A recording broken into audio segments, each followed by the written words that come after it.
Welcome back to the Art of Football 365.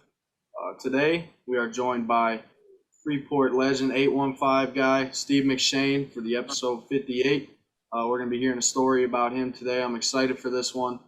This is one that we've been wanting to get done for a long time because Steve's a guy that definitely has inspired and left an everlasting impact on the Freeport, Illinois community and the outside area communities within the 815. A lot of the youth look up to this guy, whether it comes to sports, on and off the field, whatever it is. But before we dive into his story, we're going to need you guys to Gronk spike the subscribe button for us. Do that. We appreciate that. We want to keep running up our subs, get more people involved in this community that we're building. And check out our three sponsors, Driftless Quality Wear, Fokker Auto Group, and 312 Beef and Sausage. And a little note on 312 Beef and Sausage, they are back up and running. They are open, so I'm glad they made it through that little fire that they had in Freeport. I'm glad they bounced back from that, so go support them and buy a Chicago-style hot dog for us. We appreciate that. But now, Steve, thank you for coming on. We appreciate this. And I appreciate y'all for having me, man. It's been a long time. I haven't seen y'all for years. It's been a while. It's been years. It has been a long time, but to start this off, we kind of ask this question to everyone, just a basic opening question. Just introduce yourself. Who are you as a person, and as a football player, as a baseball player, who are you? Okay, yeah, everybody know me. I'm Steve Mcshane. As a person, I would say I'm a family guy. I'm always family first, man. Y'all know me. I'm always shouting my brothers out, doing all that stuff, and football has led us a long way. Sports in general in my family, it's taken us a long way. And for us, we just want to take advantage of it. God gave us this ability to do what we need to do, and we're going to keep going. There's things that happen in the road, but, we always got to face adversity, and we're going to get over that. Oh, yeah, that's what we like to hear. First thing you said when Bryce asked you the question was family. That's the thing that sticks out to me, especially in the Freeport athletic community. The Mcshane's a household known and is a household name, and everybody knows that. Kind of talk about the brotherhood with Deion and Vance currently playing at UNI right now, and then all the past success that your older brothers had at Freeport. What's the Mcshane family like? How was that just competitively growing up? I know there's a lot of people to go against. Just talk about that, because I know Deion talked about it in high school, just all the crazy stuff you guys did growing up, and just give me a little look into what the Mcshane household was like growing up athletically. I mean, we always looked up, obviously. Right. We always looked up to our older brothers, you know what I'm saying? So we always look up to them, and then, they have something that we don't have, and then we try to add it to our little resume. So, competitively, honestly, we all match the same way. You know what I mean? We have a freaking a linebacker. We have a lineman, my second to oldest. Brandon, he was a receiver, so he taught us a whole bunch of the receiving stuff. Tony was a running back. That's where I got all my running back skills from. Vance and Deion, I just try to pass everything I learned from them back down to them. So, and also, I played in college and stuff like that. And I got some league experience. So everything I've learned there, I'm still trying to pass to them and have them keep going for their dreams. You know what I'm saying? Oh, 100%. I like how you said that you're trying to pass it down to them. You're trying to pass that torch down to your brothers to see them succeed. And that's big within family. Like you said, you're a family first guy. Being a brother that's willing to help out your family, to see them succeed and be happy and take pride in that, that's awesome. Right. But how have you gone about kind of actually physically passing that down to your brothers? Do you guys, off-season time, do you train together? Or what is kind of the regimen that you're working with trying to help your brothers succeed? Honestly, for my brothers, I think it's more of a mind thing for them. So us growing up, we always go back to the backyard and go and play and have fun. So whenever they come back home, we treat it like we was young. We go back to the backyard, we go play fun. We go, all right, so go play fun, go play ball, throw ball in the air, go get it, all that good stuff. Go play in the street in our front yard. Y'all, I don't know if y'all ever been around, but we go play in the street all our life. We go, we always used to use the sideline. Willow Lake days. Hey, it's funny. We always used to use the sideline as the yards for different yards. So across the street, that's another yard. And then, our yard, we use the sideline. I got my little brother, Javon, catching toe taps, diving onto the yard now. It's so fun, man. Every time I get a chance to go and hang with my family, man, it's so fun.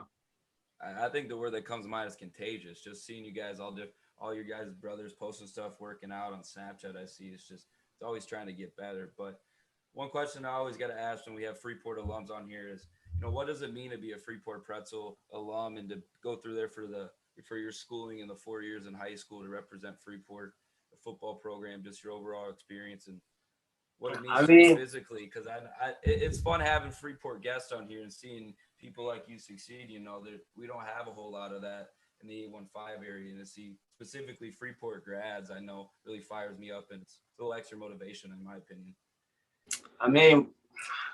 I'm a pretzel, bro, so we gotta keep them salty. I like them salty, you know what I'm saying? so anybody I played, and anytime I always played, I want to leave them salty, but I also want to leave my respect. So as I've grown up, it's been really fun to watch the young guys look up to me and smile. You know what I'm saying? Anybody like a smile, you know what I mean? And I know I'm smiling all the time. So if I can get somebody else to smile just like me, and I know how I'm feeling, we having a good time. So that's the legacy I want to leave. And anytime I come back, I want everybody to be lit. You know what I'm saying? I want to show the light, bring the light. You know what I mean? Honestly, it's funny that you say that because we had Deion on our show a couple months ago, and the entire show, this man is smiling. And so far, it's exactly what you're doing. And it's contagious. Man. And like you said, walking into a room, you want to be that light. You want to be that positive energy for someone when they're looking up to you, whether it's as an athlete or as a person. I think that's special, very special. But now Gannon kind of touched on Freeport High School, so I want to ask you, growing up playing high school football, what was it you did to become a college athlete? How did you go about working to be that college athlete while you were in high school? Bro, you hear all the stories, man. Everybody say, keep working, keep working, keep working. So I'm like, okay, I'm going to keep working. And then those hours just keep on adding up and adding up and adding up. And then all your results come. Mm-hmm. I had a baseball coach, everybody know Coach Fegan. He gave us shirts. He gave us shirts my senior year of high school. It was senior year or junior year. He gave us shirts and said process over outcome. And ever since then, man, that stuck with me, man. You can't worry about the process, or you can't worry about the outcome, man. You can never worry about that. You always, as long as you working and you got the right mindset to do what you need to do, it's gonna work out. I like that. I like that a lot. Shout out Roger Fegan. That was the first shout out for Coach Fegan on the podcast. It was. That right there. Hey, that's my guy, man. That's my guy. I'm telling you. Before we keep going, I just keep having flashbacks. I remember in middle school being 5th, 6th grade, going to Freeport games and just seeing Steve bust off a 70-80 run against 80-yard run against a random team. I mean, when he talked about going back and talking to the younger kids now, I remember me being a younger kid, and now we're in college, out of college, just older. It's just kind of a full circle thing, but that was just kind of a little side note I wanted to say there. But what kind of clicked for you when you decided with Western Illinois first for football and then to play football and baseball there? What made that feel like home to you? Okay, so I'm gonna tell you the whole story. Nobody knows, not too many people know the whole entire story, so we can say that. So I think it was like the beginning of my senior year, I got offered to play football at Illinois State, and I was committed there for about 6 months. And some things hit the fan with ACT scores and all that stuff, and I'm like, dang. Like, I don't have anywhere to go because I didn't want to be a gray shirt. They said they were going to gray shirt me and stuff like that.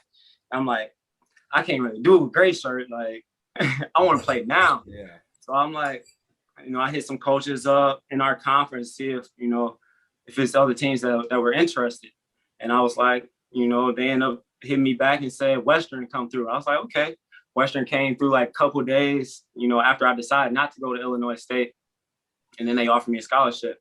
And I was like, okay, let's see what Western talking about. I ended up going to a recruiting visit that Saturday. The Saturday they had gave me the offer. And I think the next week, it was the next Wednesday, it was signing day. So I was like, man, I gotta, figure out by then who I want to go to. So I went to that visit and I was like, dang, man, they got everything Freeport got. Like, I can go fish, I can go behind whenever I need to. Like, what? Let's go do that. So I ended up going to Western, and right when I got there, I was like, man, this is just like Freeport. It's only a couple hours from home, and I need that. So I was like, I can do this for the next 4 years, and it was fun. Macomb, 1 second, Bryce. Macomb is very similar to Freeport. That's where my mom grew up, so I've been there my entire life. Did you go up to Spring Lake, north of town, and go fishing, or what? What? Yeah, man. I caught some big fish out of there. I caught some big catfish out of that thing, man. But I love that place. So once you got there, what kind of led to your decision to play baseball? How did that series of events unfold? So I already planned to play baseball. I was going to play baseball and football at Illinois State. Okay. But, all that stuff hit the fan. And I was like, I'm going to play here at Western. But after my first year, our coach, he had left, the one that said I could play both at Western. Mm-hmm. And, the other coach, Coach Fisher, he came in like, what? You're not about to be playing 2 sports, playing for me. Because my scholarship was for football. And it was a whole bunch of stuff going on with that. And I'm like, dang, I can't do both what I wanted to do. But, things ended up working out, and I ended up playing baseball, and I just went from there. It's kind of funny because when you sent me them highlights yesterday and I was going through them, just looking at them, obviously, everyone in Freeport, you'd wake up on a Saturday morning after getting done playing football, or if you're still younger and you're not playing high school ball yet, and you'd see Steve Mcshane all over the paper, the Journal Standard, with a hell of a game. And when I was watching them highlights yesterday, I'm sitting there, I'm like, I don't even think this dude tries to be flashy, but this man is flashy when he's on a football field. He's got swag on a football field that it's electric, man. It is electric, and it's contagious. It's like the 4th time we've said that word, but it is because you see a player out there playing like you do with the flashiness that you have. The lateral cuts that you can make on a football field are ridiculous. I'm sitting there and I'm like, oh my! The fact that you can make a cut like that, I very much wish that I could have been able to do something similar to that. But once you got to Western, obviously, did you take over the job right away at running back, or was there any guys that you had to beat out for the job, or how did that work? My freshman year, it was Nico Watson. He was our starting running back. Man was 255, 260, going crazy. I think he was, that year he was first team.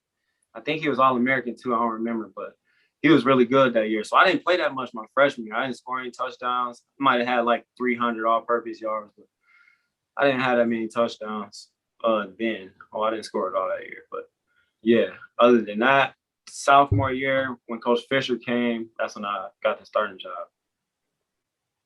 Kind of just basing off some of this, I was always trying to tune into, a few games each year back in the day, and I got to talk about, it was one of those late night games you guys were out playing Montana.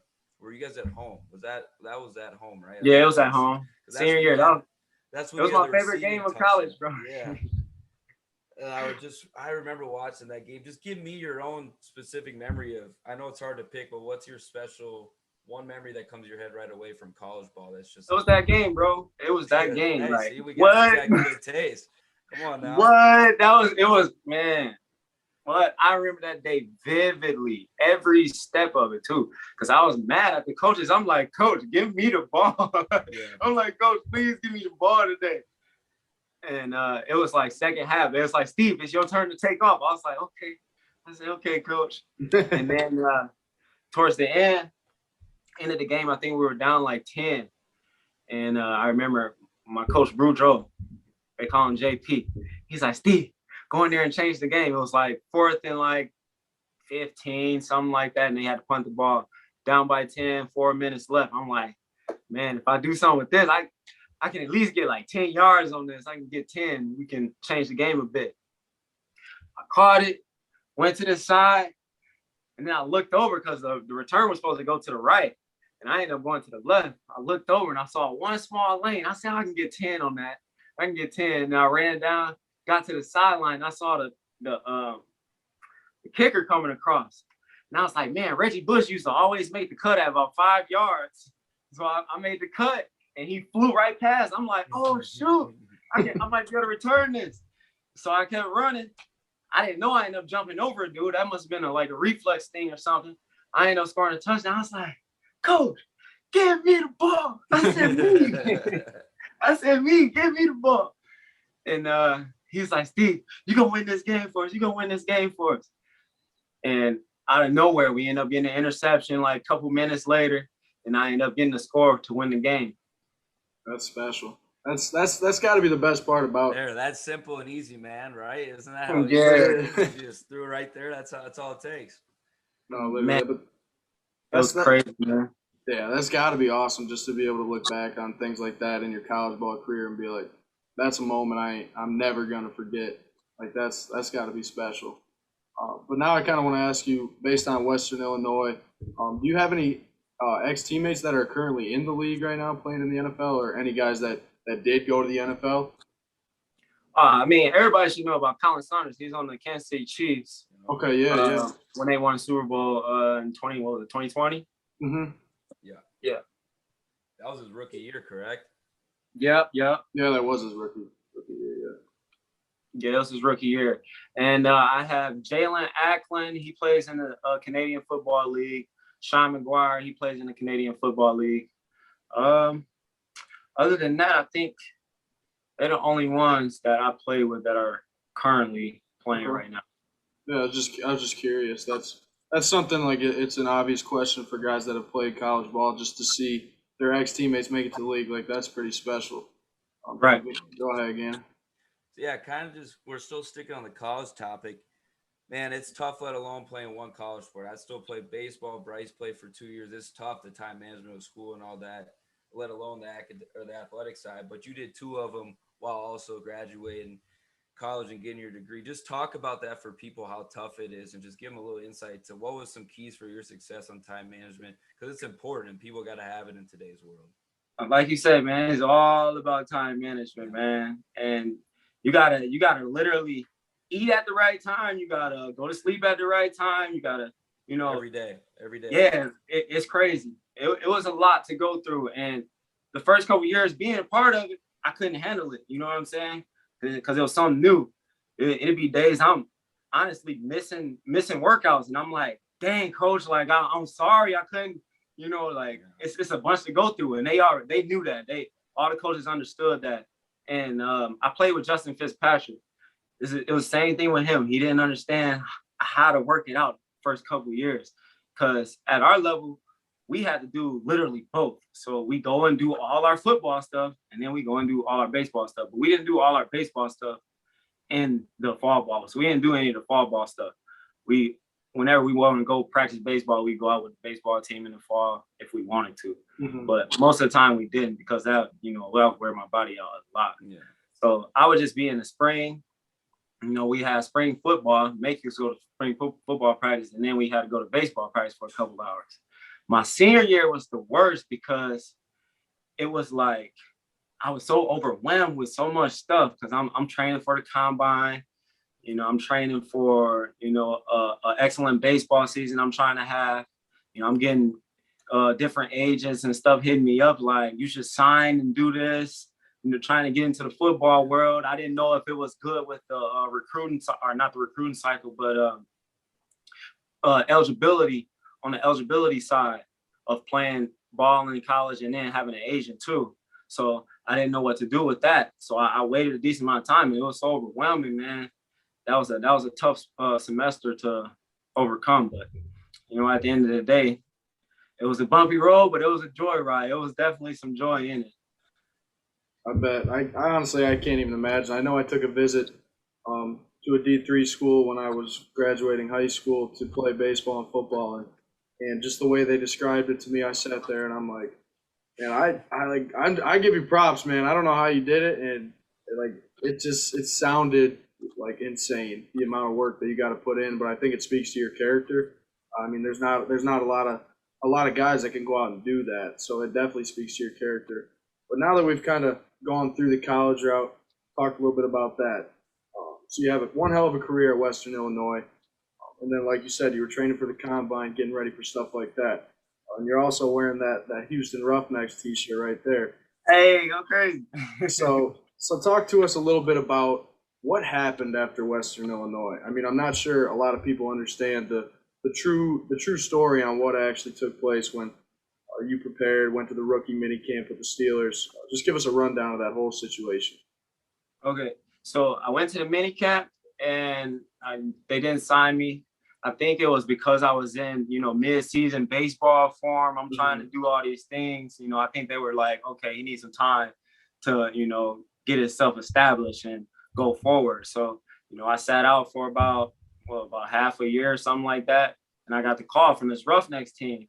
I didn't know I was about to go to the XFL. The whole time I'm trying to get into the NFL, like playing a game or something. I just figured, okay, I get a workout or something. I go there, go back to the NFL. Didn't end up getting a workout. I got a random call from a guy named Randy Mueller. He was like, come out and, play for the Roughnecks. I was like, Roughnecks? Who that? He said, who the Roughnecks? That's it. And then he was like, it's the XFL. And I'm like, oh, the new league. So I was like, okay, I get at a shot, just because I didn't get into the NFL at the time. This towards the end of the NFL season. So I'm like, okay, we can try that out. I went there. As soon as I get in there, I'm in training camp and boom, hit the fan. I get injured. And I'm out for, a year and a half. And that type of injury I end up getting, sat me down for a bit. Gave me so much time to think, man. It's such a bigger picture when something like that happens, man. And honestly, I'm grateful that God has put me in every situation I've been in my life. And I know he's going to give me adversity, and I just got to overcome it. And this has been the biggest one for me. And, I just got to come back stronger than I ever was. And I believe that I am now. So, yeah. That's what we like to hear. So what's next? What's next? Okay. Yeah. Okay. You said that year and a half injury, because I saw a lot of your rehab stuff. You post a lot of your workout videos on your Snapchat, and I always see you working out, but it was a different type of workouts. I see you had to alter a lot of your workouts with I remember some of the big medicine ball stuff you were working on with your mobility and all that type of stuff. Yeah, man. What is it like going through that type of recovery for people, athletes or not, but more specifically athletes that might have to deal with this? It's a lot. I've been sitting out 3-4 months with a little injury for baseball, but those 3-4 months seemed like an eternity. It drives me crazy every day. Right. Being able to practice and do my stuff, but a year and a half. Talk about that, specifically adversity you had to come through to get over that, to get back to 100% where you're at now. So when it first happened, I'm like, dang. I said, I hear a year and a half for every person I talk to. I'm like, okay. So I instantly put my mind to a year and a half. The injury I got, you literally got to teach yourself how to run again. Like, I was at one point that I was like, dang, I can't even walk. And all the functional stuff that I've been through in the recovery cycle, like, it was actually fun because there's a lot of things I learned about, like physical therapy and stuff like that. I'm like, dang, people really go this deep into exercise. And when he went that, like, I'm going that deep into all the exercise and stuff like that, I'm like, okay, I done learned a lot, so I can teach a lot now. That's what I got from it.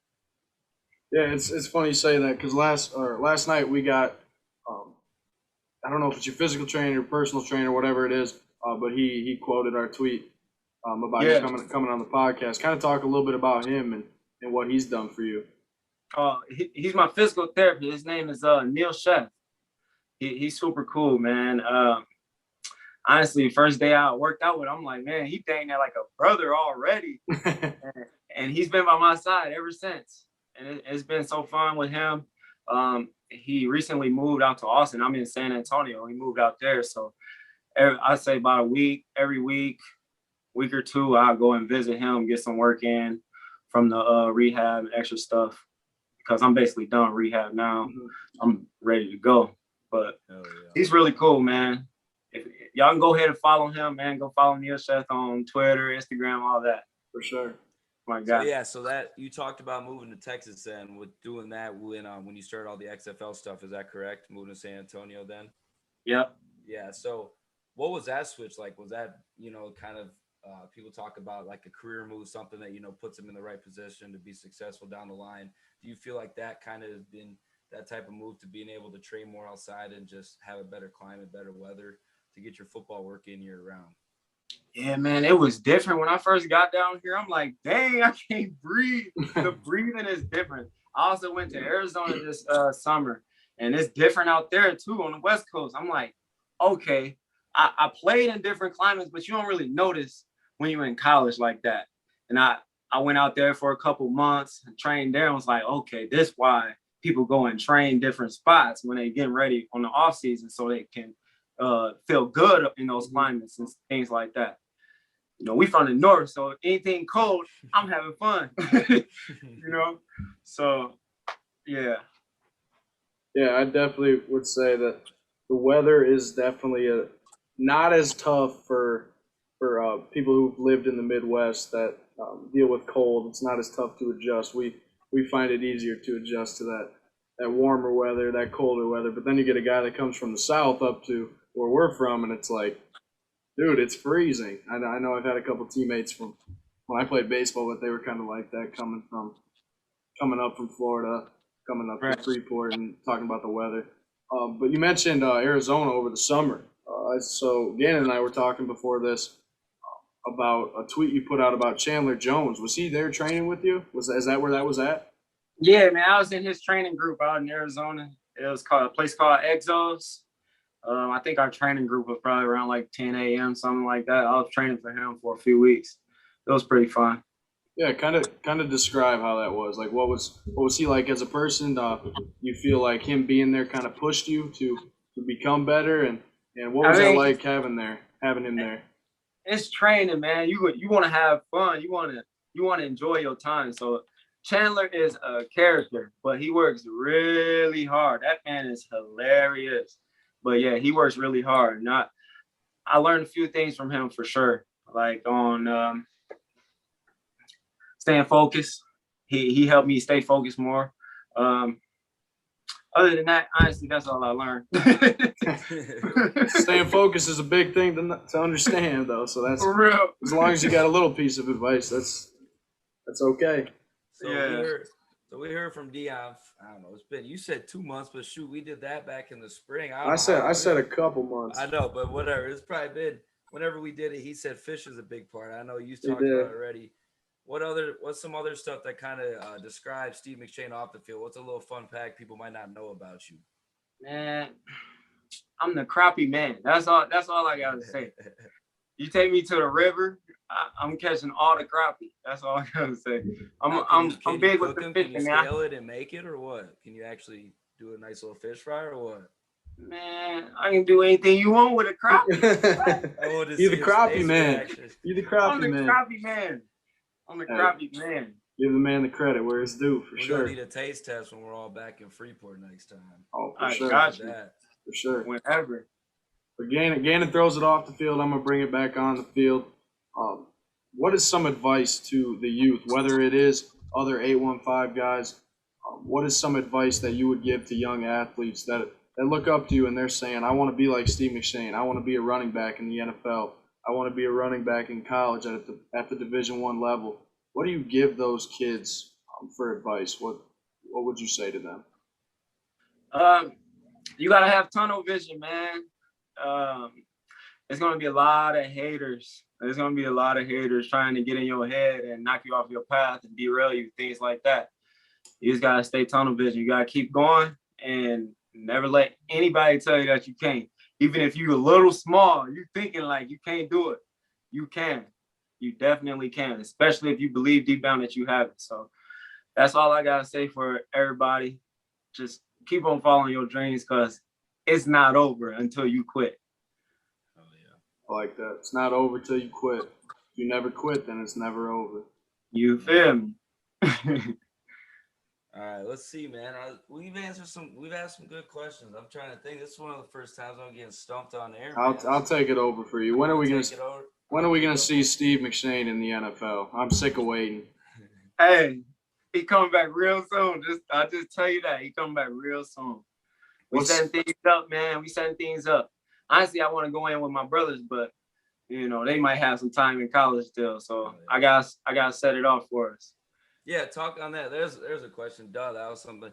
Talk about Steven. I know this is a Steve McShane interview, but give a little love to Deion and Vance right now, man. It's awesome seeing that each week, just week in, week out. I know you got to be just proud of them being a big brother to them, but it's awesome. Just kind of displaying your emotion, your excitement for that right now because they're both going crazy. Man, bro, it's like what? It's surreal. Everybody know it. Like it's crazy. Dude. You always wanna see that from your little brothers and your people under you. It's just like I'd be so excited because I played in the same settings a lot in college. I'm looking like, dang, I was just playing there. I scored a touchdown at that same number, man. Yeah. Like it was, man. It's crazy watching it. And honestly, that's all I can say because I don't have much to say. I'm just speechless and excited. Yeah, man. And what's next for them is gonna be so great. It's gonna be so great. Even my younger family members, man. Everything under us is, it's gonna be great. When it all come out, it's gonna shine real bright. I tell you. Yeah, what's next for? Then we need to work on Vance to get more carries because every time he touches the ball, he 60 plus yards. 60 plus yards. He's going to the house. Carries, bro. What, man? That man got 20-something carries, 5 touchdowns. Who doing that? No, like exactly. Who doing that? That's ridiculous. That is ridiculous. 5 touchdowns, about 20 carries. Man, give the man some more carries. Like you said, every time he touches the ball, it feels like it's a 50, 60-yard touchdown. You see it on Twitter within the hour. Vance McShane, touchdown, 60-plus yards with a video. And you're like, for 5 carries? It's to a point, all I got to say, it's to a point I say on Twitter, I'll be like, see you later. That's all I say now. It's a weekly occurrence now. Right. For sure. No, but I feel like within this interview, we got to know you a little bit better. I mean, it's been a while since we've talked or seen each other, so I appreciate you taking the time to come on here, man. My final remarks before I let Gannon kind of give his is I just want to say thank you once again for coming on here. This is something you didn't have to do this for us, but you're willing to help out the youth. You're that light in the room, that positive energy for these younger kids that look up to you.